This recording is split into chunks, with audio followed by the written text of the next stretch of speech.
Assalamualaikum warahmatullahi wabarakatuh. Salam sejahtera bagi kita semua. Selamat datang dan selamat bergabung mahasiswa semuanya di mata kuliah pengantar e-bisnis.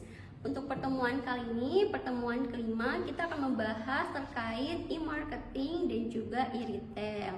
Nah, sebelumnya kita pernah membahas dari segi teknis bagaimana seorang pebisnis atau pemilik bisnis membangun, meng-create, yang menciptakan suatu produknya. Nah, sekarang kita akan membahas bagaimana memasarkan secara digitalnya, seperti itu ya. Dan di sini diinformasikan bahwa perusahaan atau produsen mulai menggunakan atau mulai mengaplikasikan digital di dalam bisnisnya ya, terutama pada proses marketingnya atau proses pemasaran itu dimulai ketika internet, kemudian juga World Wide Web ya, atau WWW, dan juga wireless komunikasi itu diperkenalkan pada tahun 1991 oleh Sir Tim Berners ya, dan juga Lee. Jadi sini diinformasikan bahwa sudah lebih dari 20 tahun ya proses digital di dalam bisnis, terutama di dalam marketingnya.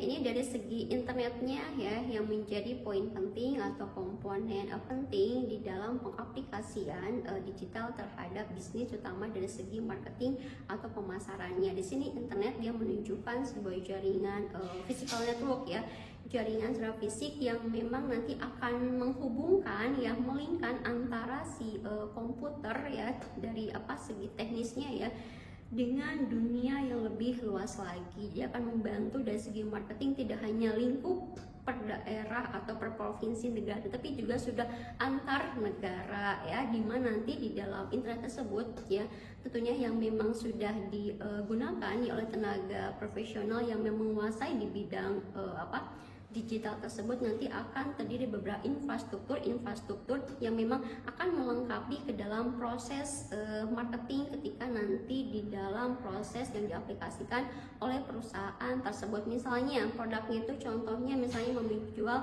pakaian ataupun makanan, itu nanti akan disesuaikan dengan proses yang akan nanti dibuat di dalam proses pemasaran secara digitalnya, seperti itu. Nah, berikutnya kita akan coba menjelaskan dengan bantuan gambar ya, bagaimana menjelaskan kaitan antara intranet dan juga extranet. Nah, di sini intranet dia memang lebih fokus di dalam perusahaannya, company-nya, artinya yang nanti akan menggunakan bagaimana bentuk pemasaran secara digitalnya. Kemudian ada intranet. Intranet ini memang tadi dikatakan bahwa khusus diaplikasikan atau dioperasikan ya oleh tenaga profesional. Kalau mungkin di perusahaan ada departemen atau bagian atau divisi tertentu, misalnya mungkin IT departemen atau IT divisinya yang khusus bagaimana mengoperasikan secara teknis ya, dan implementasi terkait dengan pemasarannya seperti apa. Kemudian yang ada extranet. Nah, kalau extranet ini dia lingkupnya sudah lebih luas cakupannya ya, mulai dari supplier, kemudian juga ke konsumennya, dan juga mungkin beberapa stakeholder lainnya. Dan yang paling penting antara intranet dan juga intranet, extranet, dan internet itu ketiganya harus saling terintegrasi ya, artinya memang ada kesatuan antara internet, extranet, dan juga pihak extranetnya, agar tadi sistem di dalam marketing pemasaran ceritanya bisa diaplikasikan sesuai dengan yang diinginkan oleh perusahaan, dan marketing di market di pasar itu berjalan sesuai yang diinginkan, dan juga semuanya lancar. Lalu seperti apa sih contoh untuk bentuk dari marketing secara tradisional atau marketing secara konvensional? Bisakah saudara mahasiswa menyebutkan atau menjelaskannya? Dan di sini ada beberapa contoh dari tradisional marketing.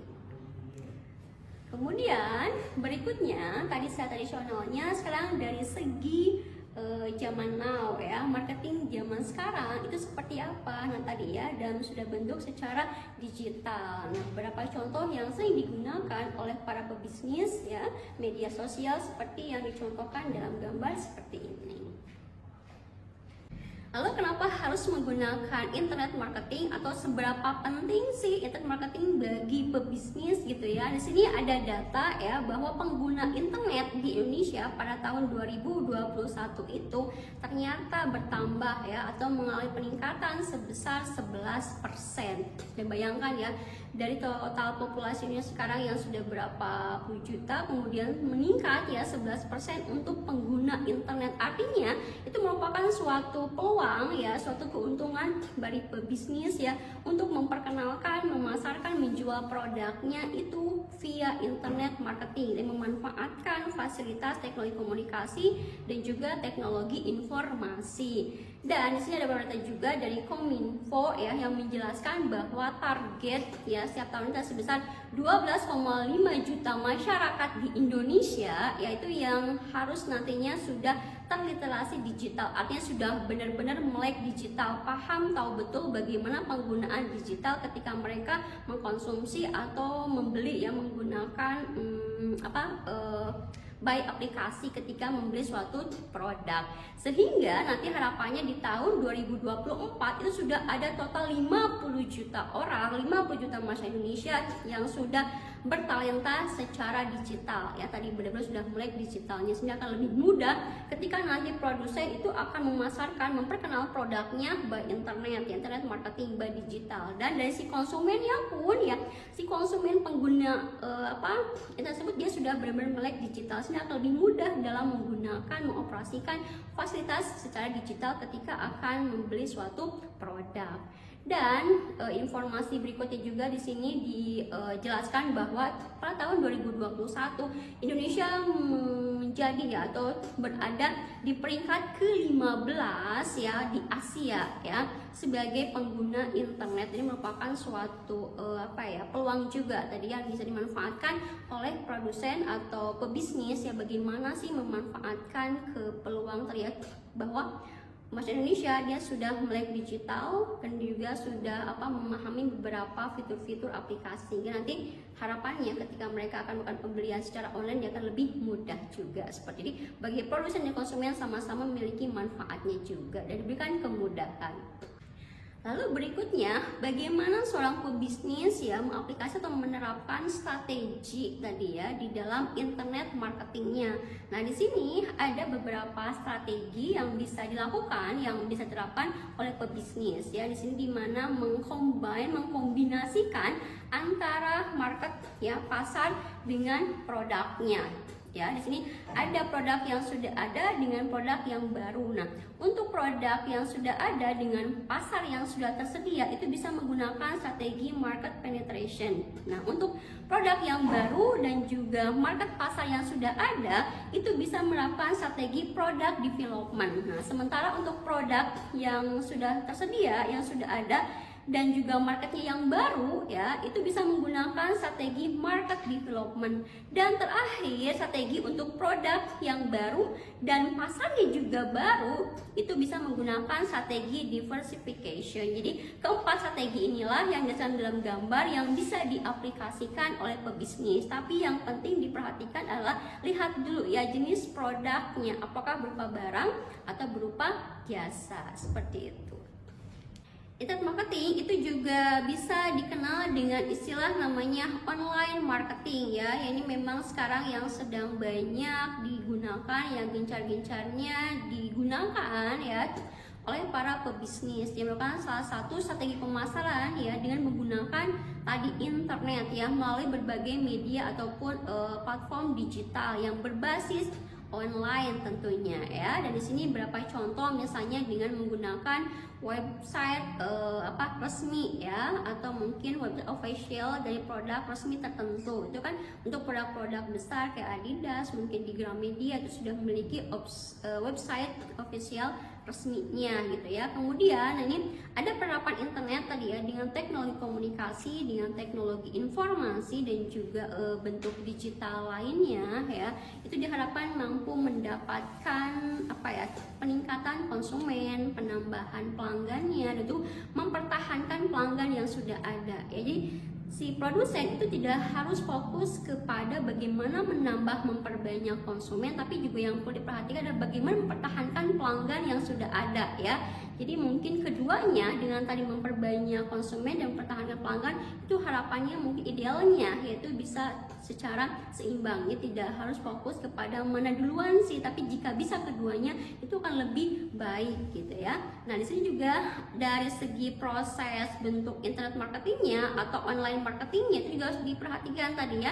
Ada 4 strategi tadi, dan paling penting lihat dulu produknya ya, apakah berupa barang atau berupa jasa, karena penerapan strategi itu juga akan berbeda, berpengaruh ya. Saya katakan tadi harus lihat dulu produknya jelas, apakah makanan kah, minuman kah, pakaian kah gitu kan, atau berupa jasa ya, akan berpengaruh terhadap bagaimana sih strategi ini, juga bagaimana bentuk internet marketingnya, bagaimana online marketing yang tepat sehingga tepat sasaran kepada target konsumennya seperti itu. Dan harapannya kan pelayanannya, kemudian juga kenyamanan itu sampai bisa diterima oleh si konsumen. Jadi pihak produsen konsumen sama-sama menerima kenyamanan pelayanan yang tepat. Bagi produsen tadi ya, menerima penambahan konsumen, juga mempertahankan pelanggan tadi ya, volume penjualannya meningkat, kemudian juga profit juga menambah ya, meningkat.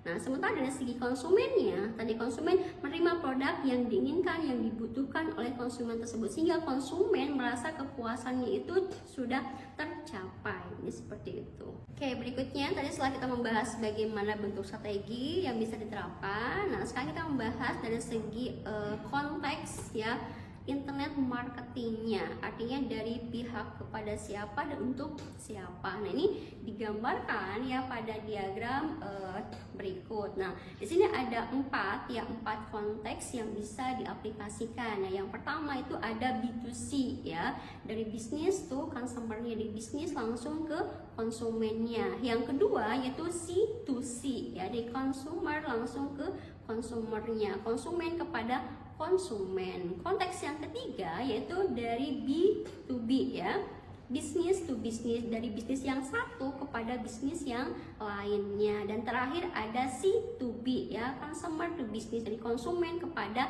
bisnisnya. Jadi ini merupakan beberapa yang paling banyak, yang umum ya, konteks internet marketing yang bisa digunakan oleh pebisnis ya, baik untuk produk maupun untuk jasa. Lalu Anda sebagai mahasiswa yang juga sebagai konsumen, bagaimana dampak internet bagi Anda? Nah, berikut dijelaskan terkait dengan bagaimana terintegrasi hubungan ya antara perusahaan produsen dengan konsumennya. Di sini melibatkan ada perantara ya, atau intermediate. Nah, perantaranya berupa apa atau bentuknya seperti apa? Nah, ini beragam ya. Bisa dengan ada melakukan website, kemudian juga melalui email, kemudian juga ada menggunakan by phone, ada by person, artinya person, tanda person, artinya mungkin dari perusahaan, mungkin dia dengan perwakilan misalnya bentuk sales kah, langsung datang ke si konsumennya seperti itu. Oke, berikut kita membahas beberapa jenis atau beberapa tipe dari internet marketing. Di sini ada 3. Yang pertama ada SEM, yaitu search engine marketing, kemudian juga SEO ya, search engine optimization. Yang ketiga ada PPC ya, pay per click search marketing. Nah, kita bahas satu persatu dari tipe internet marketing tadi ya. Yang pertama yaitu SEM ya, search engine marketing. Ini yang lebih banyak ya, yang umum digunakan oleh para pengusaha atau bisnis ya. Di sini merupakan salah satu digital marketing strategi yang tadi umum digunakan ya. Dimana ini memang tujuannya untuk meningkatkan iklan ya. Dan di sini beberapa contoh yang banyak digunakan, ada Google Ads, ada misalnya Spyfo dan juga lainnya ya. Kemudian tipe yang kedua itu ada SEO ya, search engine optimization. Nah, ini merupakan pendekatan secara struktur ya. Di sini juga untuk meningkatkan bagaimana si posisi usaha, posisi bisnis tadi ya. Nah, untuk contohnya yang banyak digunakan itu ada misalnya Semrush ya, dan juga Google ya, dan juga beberapa aplikasi lainnya. Dan tipe yang ketiga terakhir nih juga yang paling banyak digunakan ya, itu ada pay per click search marketing ya. Nah, untuk bentuknya yang bisa digunakan ya, ini juga beberapa banyak contohnya. Oke. Dari tadi kita sudah membahas terkait dari segi teknisnya. Nah, kita akan di sini membahas dari segi bagaimana keunggulan ya atau manfaat bagi pengusaha, bagi bisnis dalam menerapkan tadi ya marketing berbasis digital atau berbasis online. Yang pertama di sini dari global dissemination, artinya cakupan pasarnya, cakupan marketnya itu sudah lebih luas ya, tidak hanya lingkup dari berapa provinsi, berapa daerah, tapi juga sudah mungkin bahkan berapa negara ya secara global. Yang kedua interaction, artinya interaksi, jadi menambah, memperluas interaksi jaringan antara pebisnis ya dengan si konsumen, yang bahkan dari pebisnis dengan si supplier, atau mungkin dari pebisnis dengan kompetitornya juga ya. Berikutnya ini dari segi customization, artinya memungkinkan ya kalau sudah berbasis digital juga akan memudahkan bagi si konsumen misalnya yang nanti menginginkan produknya itu by custom, by order. Jadi mungkin seperti apa sih yang diinginkan oleh si konsumen, itu juga bisa lebih mudah juga ya. Berikutnya collaboration, yaitu kolaborasi tadi ya, dengan adanya jejaring lebih luas, lebih mudah, itu juga memudahkan juga dalam proses bagaimana kolaborasi dengan para stakeholder. Berikutnya nih ada e-commerce ya. Nah, ini juga salah satu produk digital yang lebih banyak digunakan, dimanfaatkan ya, selain dengan menggunakan promosi by media sosial, tapi juga menggunakan e-commerce ya. Terakhir, nah keunggulannya, manfaatnya itu adalah integrasi, artinya ada suatu keutuhan, kesatuan, jadi lebih memudahkan dari proses hulu sampai hilirnya ya, kemudahan bagi si perusahaan. Jadi bisa juga mengurangi, meminimalisir biaya untuk produksinya, biaya operasionalnya. Jadi terintegrasi, manajemen juga lebih baik, di proses marketingnya ya, pemasaran juga lebih mudah juga. Oke, maka sebelumnya kita sudah membahas dari lingkup atau dari segi internet marketing atau online marketingnya, dan sekarang kita membahas materi untuk e-retailnya.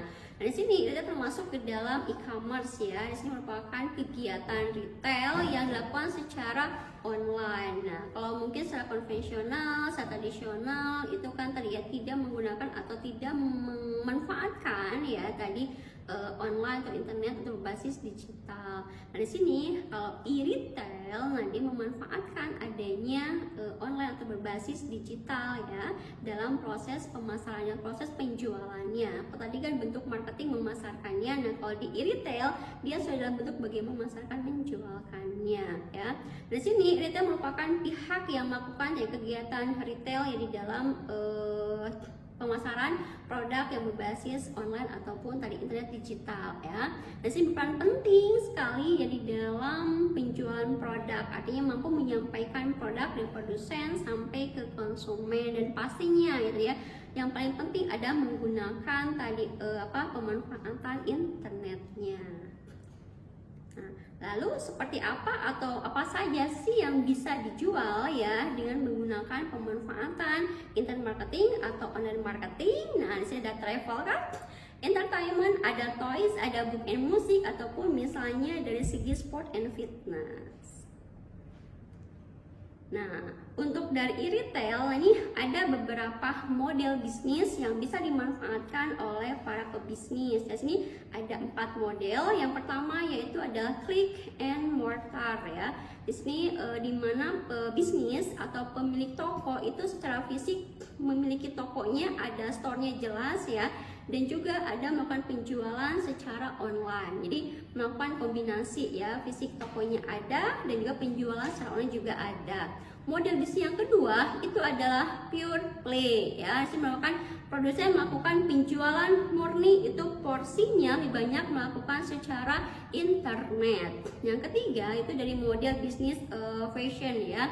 Ini biasanya banyak pemilik online yang menjual kembali barang orang lain, mungkin lebih ke seperti reseller ya. Yang terakhir itu adalah travel and tourism, ya ini memesan untuk travel, untuk berwisata gitu ya, itu secara online. Jadi tidak harus datang misalnya ke toko atau kantor-kantornya, tapi sudah bisa membeli ya secara online. Nah, lalu seperti apa sih keunggulan, ya, kelebihan atau kekurangan dari e-retail ya? Yang pertama, kita lihat dulu segi kelebihannya ya, manfaat keuntungannya. Yang pertama, informasi yang diberikan itu lebih mudah ya, dan juga informasi yang diberikan secara gratis membuat semua orang itu mampu mengetahui secara cepat ya, mampu diakses dimanapun, kapanpun ya, dan juga nanti membantu dalam perluasan pasar marketnya juga. Dan terakhir, manfaatnya itu adalah dari proses penjualan produknya yang akan lebih efektif, efisien dari segi waktu, tenaga, dan tentunya cost ya, terutama bagi si produsen.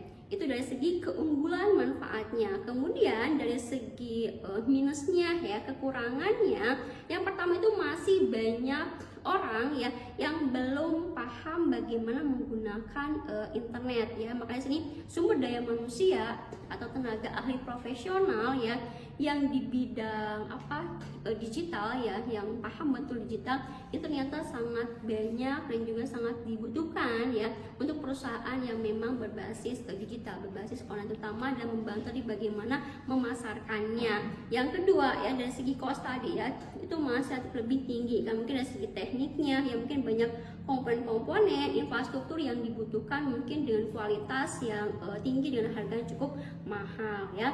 Berikutnya itu keterbatasan produk yang dijual. Ini lihat ya, produk bisa berbarang ataupun berupa jasa. Jadi lihat dulu kan, tidak semua jenis produk ya, barang jasa itu mungkin tidak bisa dijual secara online ya. Misalnya makanan ya, makanan yang memiliki kadaluarsa waktunya singkat ya, itu pun mungkin bisa secara online jika mungkin jarak waktunya tidak terlalu jauh ya.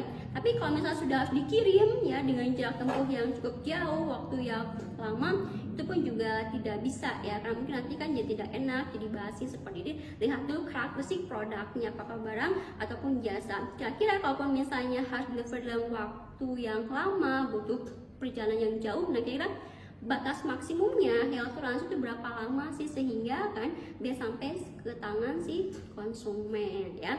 Jadi tadi sudah kita bahas bersama dari proses bagaimana internet marketing dan juga retailnya ya, bagaimana pengertiannya, konsepnya, bentuk strateginya, bentuk model bisnisnya, kelebihan dan juga keuntungannya ya. Demikian yang saya sampaikan untuk materi hari ini, semoga bisa bermanfaat. Mohon maaf jika ada kesalahan. Wassalamualaikum warahmatullahi wabarakatuh.